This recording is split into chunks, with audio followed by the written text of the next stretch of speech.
అందరికీ నమస్తే శనార్థి.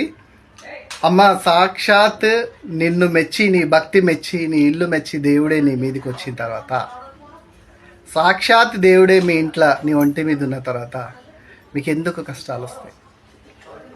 అట్లా మీ మీదికి దేవుడు వచ్చినాక కష్టాలు వచ్చినాయి అంటే మీ మీదకి వచ్చింది దేవుడు కాదు, దైవశక్తి కాదు, ఏదో భూతశక్తి, భూతం అన్నట్టు.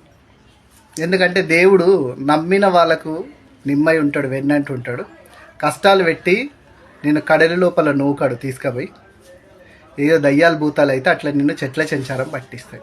కాబట్టి చాలామంది దేవుడు వచ్చిండు, నేను ఆగమైపోయినా, అట్లాంటి మాటలు మాట్లాడకండి.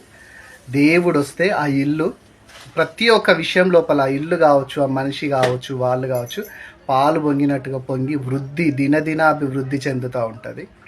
అది దేవుడు వచ్చుడు. ఇంకోటి, ఆధ్యాత్మిక చింతన ఎక్కువై నలుగురు మంచిగా ఉండాలా, అందరం మంచిగా ఉండాలా అనే ఉద్దేశం ఉన్న వాళ్ళకి కూలీ నాలి చేసుకున్నా ఏమున్నా కానీ ఆ దైవానుగ్రహం ఉంటుంది. అట్లాంటి వాళ్ళు ఎప్పుడూ నవ్వుముఖంతో ఉంటారు, నవ్వుతూ ఉంటారు, నలుగురికి సాయం చేస్తూ ఉంటారు. వాళ్ళకి కుళ్ళు కుతంత్రాలు ఏవి ఉండవు, వాళ్ళ మీద దేవుడు ఉంటాడు. అట్లా ఎప్పుడు ఆ ముఖం వెలిగిపోయేటోళ్ళు, నవ్వు ముఖం ఉన్నవాళ్ళు ఎదురొచ్చిన మంచి జరుగుతుంది.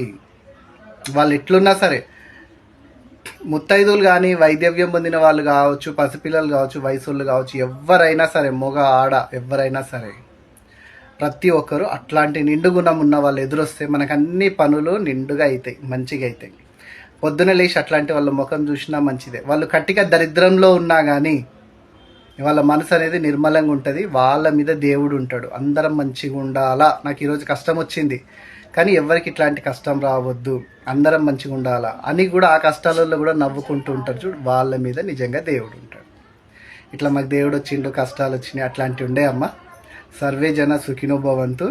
ఎప్పుడూ నవ్వుతూ ఉండండి, అందరం మంచిగా ఉండాలని ఆలోచించండి. ఇవ్వాలి కాకపోతే దేవుడు ఏదో ఒక రోజు మిమ్మల్ని ఎత్తుకుంటాడు, మంచి చేస్తూ ఉంటాడు. సర్వే జన సుఖినో భవంతు.